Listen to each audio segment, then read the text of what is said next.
नमस्ते, झकास भारत। आप देखें गर्दनी बाग के धरना स्थल पे हैं बीपीएससी टीआरई 3.0 के अभ्यर्थियों के साथ।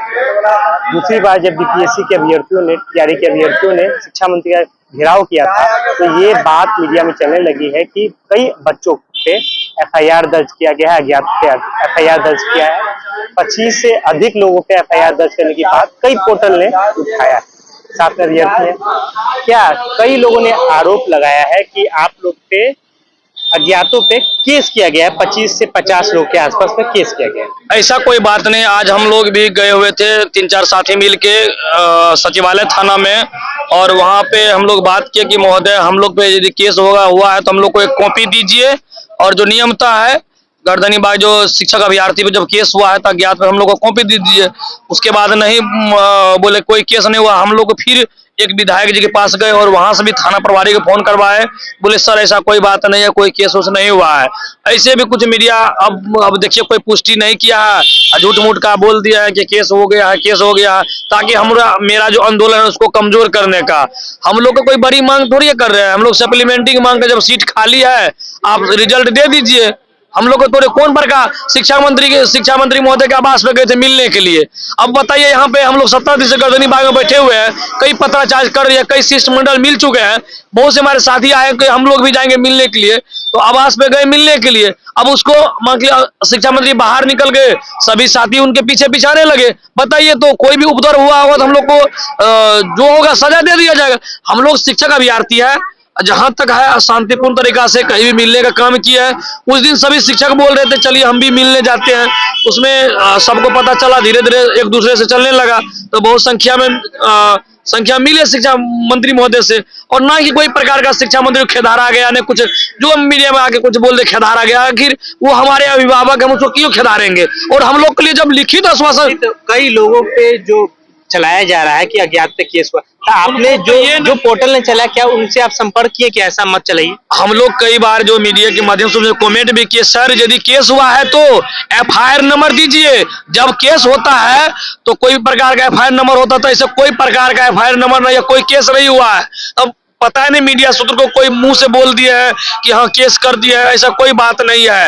यदि कोई केस के हमको दे दे एफआईआर नंबर, हम जाके पूछ लेते हैं। ऐसा कोई केस उस नहीं हुआ है, ऐसा कोई हम बहुत अपराध थोड़ी किया है। जब माननीय शिक्षा मंत्री बोल दिए 25 को नोटिस जारी कर देंगे, तो अभी तक जारी नहीं हुआ, फिर भी हम लोग बच्चे के समान बैठे हुए हैं। अभी क्या आश्वासन दिया गया शिक्षा? आज मिले थे, बोले कि देखो तुम लोग बाबू, हम उस दिन भी बोले थे कि पहली बार मेरा इंटरव्यू देखो, 28 तारीख को हम बोले थे कि हम बीपीएससी से मीटिंग करके तुम लोग को नोटिस जारी करेंगे।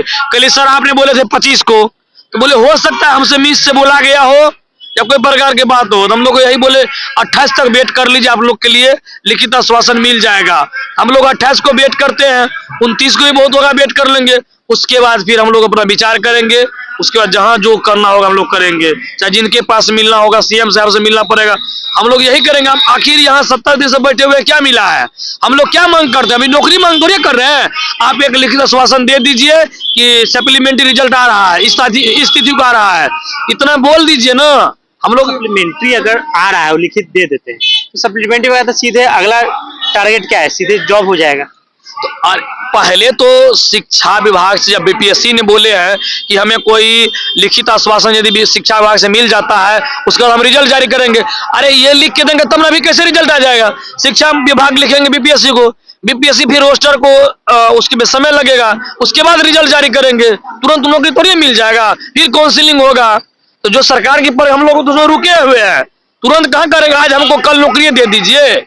हम लोग यही कहते हैं सर। एसीएस महोदय से हमारे साथी मिले, विनती किए कि साहब आप बहुत बड़े अधिकारी और बहुत ही दयालु प्रवृत्ति के व्यक्ति हैं, हम आपसे यही कहना चाह रहे हैं कि सर आप हमारी यदि बात सुन रहे हैं, हम आप एसीएस महोदय, आप बहुत ही आज तक जो विद्यालय में आपने वीडियो कॉल में शिक्षक को सुधार बहुत अच्छा से किया है, हम आप यही कहना चाह रहे हैं कि आप हम लोग एक भी मांग पूरा कर दीजिए कि जो बच्चे डीबी में अयोग्य व्यक्ति है उसके जगह हम लोग का मेघा बन जाता। तो हम लोग को कोई आप चयन कर लिए हैं, फर्जी अभ्यर्थी को निकल गया, हम लोग का क्या दोष है? फर्जी आप पहले डॉक्यूमेंट वेरिफिकेशन करवा लेते तब मेघा बना था तो कोई आपत्ति नहीं था। आप पहले रिजल्ट दे दिए तब मेघा डॉक्यूमेंट वेरिफिकेशन की उसे फर्जी पकड़ा गया, उसी जगह पर सप्लीमेंट्री रिजल्ट दे दीजिए आपके हिसाब से।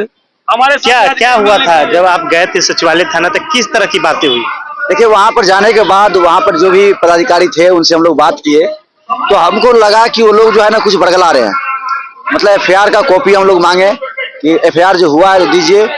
ऐसा कुछ बात नहीं हुआ है। शिक्षा मंत्री से भी हमारे साथी गए थे मिलने के लिए। शिक्षा मंत्री जी बोले हैं तुम लोग जो ये किया है गलत किया है, ऐसा नहीं करना चाहिए था रोड पे। तो हम लोग बोले सर हम लोग तो आपके आवास आए थे, आपसे मिलने के लिए आए थे, तो आप ही ना निकल करके रोड पे आ गए। तो बोला ठीक है चलो बच्चा है, तुम लोग नहीं समझते हो क्या बात है। सब बात हुआ वहां पर। वो भी बोले हैं कि केस उसका कुछ ऐसा बात हम चाहते तो करवा सकते थे तुम लोग पे, लेकिन ऐसा कुछ नहीं है। हम लोग सचिवालय थाना गए थे, हम 2-4 लोग मेंबर गए थे, लेकिन वहां पर जाने के बाद ऐसा कुछ वहां पर नहीं है कि केस एफआईआर हुआ है। जो भी डराया जा रहा था, मतलब कहीं ना कहीं यही निकल के आती है। हाँ डराया जा रहा है। वो लोग का कहना है कि लोग को कमजोर किया जाए, किस तरह से कमजोर करे, इसका आंदोलन कमजोर हो जाए और सरकार। आपका आंदोलन कमजोर होने जा रहा है क्या? आप एफआईआर एक नहीं 1000 एफआईआर कर दीजिए। ये हम लोग का क्या कहते अधिकार है अपना। सप्लीमेंट्री जो रिजल्ट है हम लोग का अधिकार है। हम लोग भीख नहीं मांगते हैं। आप दिए हैं, आप दिए हैं और इसी को आप चुराने का काम कर रहे हैं। तो इस पे आप 1000 भी 2000 भी एफआईआर कर दीजिएगा ना, तो हम लोग का आंदोलन कमजोर नहीं होगा। आपको नहीं लगता एफआईआर हो जाने के बाद आपको कहीं से भी जॉब नहीं मिल सकता है, ना सरकारी ना प्राइवेट? वैसे भी सर हम लोग शिक्षित बेरोजगार हैं और एफआईआर होने से हम लोग घबराते नहीं हैं। क्या होगा, ऐसे भी रोड पे घूमते हैं, कम से कम जेल में के अंदर जा करके खाएंगे आराम से, टेंशन से मुक्त रहेंगे। इसलिए हम लोग अरेस्टिंग हम लोग देंगे भी तो सामूहिक अरेस्टिंग देंगे सरकार को। ये नहीं सरकार यानी पुलिस के बल का प्रयोग कितना भी कर ले, हमारा आंदोलन कमजोर नहीं पड़ने वाला है और जोर शोर से मजबूती से हम लोग अपनी पक्ष सरकार तक पहुंचाएंगे और रखेंगे। जरूरत पड़ी तो उग्र आंदोलन करने के लिए भी तैयार है।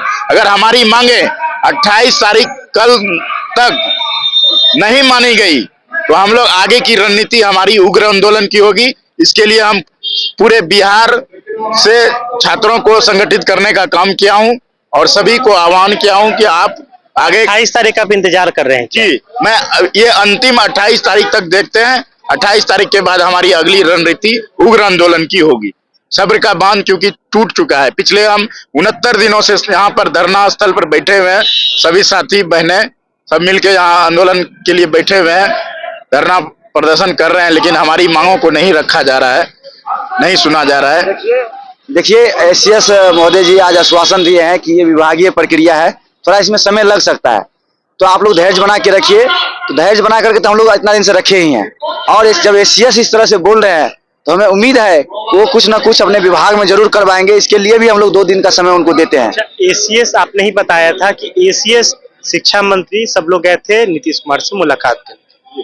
क्या उससे क्या मुलाकात से क्या निकलता है? वहां पर मुलाकात हुई, लेकिन वो लोग कितना हम लोग के लिए बात किए हैं ये क्लियर नहीं हो पाया। लेकिन उन्हीं के नेता के द्वारा पता जब लगवाए तो पता चला है कि मुख्यमंत्री के समक्ष ये लोग जा करके और सप्लीमेंट्री पे विचार किए हैं, और विचार किए हैं तो विचार में क्या हुआ है नहीं हुआ वो क्लियर नहीं हो पाया है, लेकिन विचार हुआ है।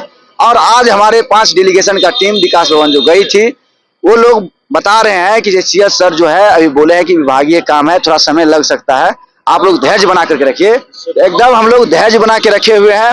लेकिन एसीएस महोदय सर आप इस पे थोड़ा जल्दी संज्ञान ले लीजिए, कहे कि अभी सब कुछ क्लियर हो गया है, आपके पास सीट भी क्लियर हो गया है और आप कितना सप्लीमेंट्री देंगे ये भी शायद क्लियर हो गया है। सभी चीज अब क्लियर हो ही गया है, आपको सिर्फ एक लेटर निकालना है कि हम सप्लीमेंट्री देंगे।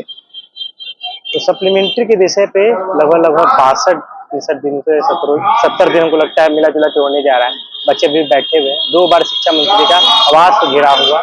एक आरोप या लगाया जा रहा था, मीडिया में चल भी रही थी कि कई अज्ञात लोग थे, 25 से 50 के आसपास की संख्या बताई जा रही थी कई पुतलों में। ये आरोप लग रहे हैं कि अज्ञात थे सचिवालय थाना में, क्योंकि शिक्षा मंत्री का आवास सचिवालय थाना के अंतर्गत आता है, तो सचिवालय थाना में एफआईआर दर्ज कर दी गई थी। इसी को लेकर हम लोग बातचीत कर रहे थे, लेकिन ये बात का खंडन कर रहे हैं शिक्षक अभ्यर्थी कि नहीं, कहीं एफआईआर नहीं हुआ। एक अपडेट से जुड़ने के लिए जकास गांव से जुड़ रहे हैं। मेरा नाम आदित्य मुर्वा, बहुत बहुत धन्यवाद।